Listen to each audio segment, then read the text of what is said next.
তো তা হচ্ছে আল্লাহ তাআলার বড় নিয়ামত। আজকে সকালটা কিন্তু অনেক বেশি আনন্দ, অনেক বেশি এনজয় করেছি। তবে বিকেল বেলাটা যে এভাবে কাটবে সেটা কিন্তু একদমই বুঝতে পারিনি।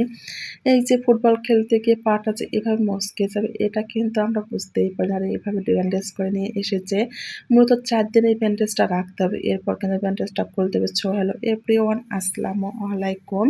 আজকে সকালটা কিন্তু অনেক বেশি ভালো লেগেছে। আমি ঘুম থেকে উঠেই আমার বেলকনিতে চলে এসেছি। বেলকনিতে আসলে অন্যরকম একটা শান্তি কাজ করে। আর আমার এই গাছগুলোকে দেখলে না অনেক বেশি ভালো লাগে।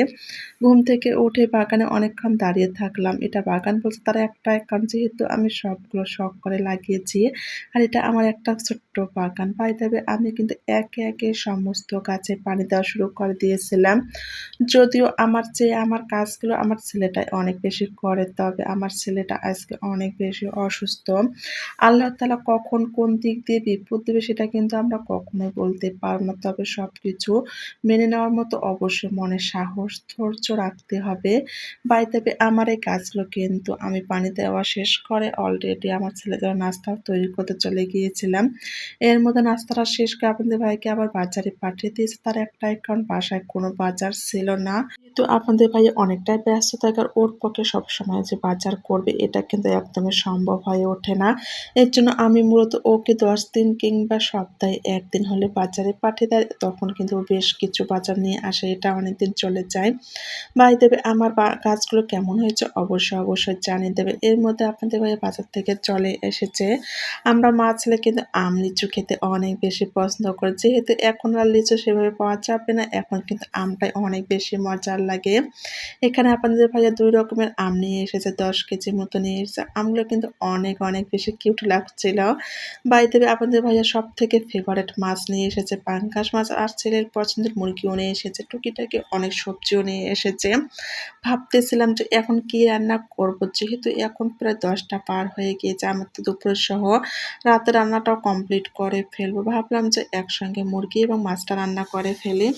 আজকে সকালবেলার থেকে অনেক বেশি আনন্দই কাটছিল সময়ের। তবে বিকেলবেলাটা যে এভাবে কাটবে সেটা কিন্তু একদমই বুঝতেই পারিনি। এদের সঙ্গে যে কখন কি ঘটবে সেটা কিন্তু আমাদের একদমই জানা থাকে না। তবে আমি একটা কথাই বলব প্রত্যেকটা সময়ের জন্য অবশ্যই আমাদের প্রস্তুত থাকতে হবে। আল্লাহ তাআলা যেন আমাদের মনে অনেক বেশি সাহস দেয়। প্রত্যেকটা সময় প্রত্যেকটা সিচুয়েশন যাতে হ্যান্ডেল করতে পারি। বাই দ্য ওয়ে কয়েকদিন আগে আমার ছেলে মাঠে খেলতে গিয়ে কিন্তু পায়ে ব্যথা পেয়েছে। সেটা আমরা কিন্তু অনেক বেশি ওষুধও খাওয়াচ্ছিলাম। তবে একটু নরমাল ব্যথা বলেই মনে করছিলাম। তবে কালকে যখন খেলতে গিয়ে ওর পায়ে প্রচন্ড, প্রচন্ড ব্যথা লেগেছে, তখনই আপনাদের ভাইয়া ওকে ডক্টরের কাছে নিয়ে গিয়েছে। আর সেখানে দেখা গিয়েছে যে ওর পাটা মচকে গিয়েছে। পায়ের গোড়ালিতে যেহেতু আঘাতটা পেয়েছে একদমই বেড রেস্ট থাকতে বলেছে ৪ দিন। ৪ দিন পরে কিন্তু ব্যান্ডেজটা খুলতে হবে।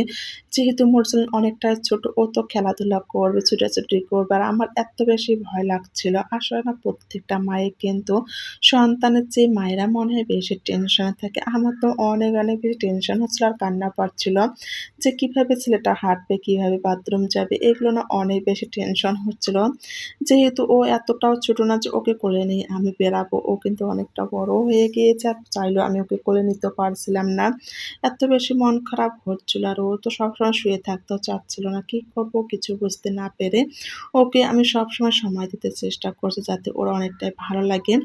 বাই দ্য ওয়ে ওকে বিছানায় রেখে আমি এদিকে কাপড় নিতে চলে এসেছি। যেহেতু কয়েকদিন ধরে বৃষ্টি হচ্ছিল আর বৃষ্টির মধ্যে একদমই কাপড় শুকাচ্ছিল না। আজকে অনেকগুলো কাপড় শুকাতে হয়েছে। এদিকে আমার ছেলে ঘুমাচ্ছিল, এসে দেখলাম যে ওর পাটা একদমই নিচে পড়ে গিয়েছে। আমি আস্তে করে তুলে কিন্তু কোলবালিশের উপর দিয়ে দিয়েছিলাম। যেহেতু ওর ছোট্ট মানুষ ঘুমাতে পাটা পড়ে যাচ্ছে সেটাও বুঝতেই পারছেন। তবে আমি এই জিনিসগুলো অনেক বেশি লক্ষ্য করেছি। তবে একটা সময় ছিল আমি এভাবে একটা মাস ওকে আগলে রেখেছিলাম। যখন ওর মুসলমানি দেওয়া হয়েছে তখন ওর বাবা, আমি ওকে সবসময় এভাবে আগলে রেখেছিলাম। ওর মুসলমানের সময় কিন্তু অনেকটাই ওর সমস্যা হয়ে গিয়েছিল।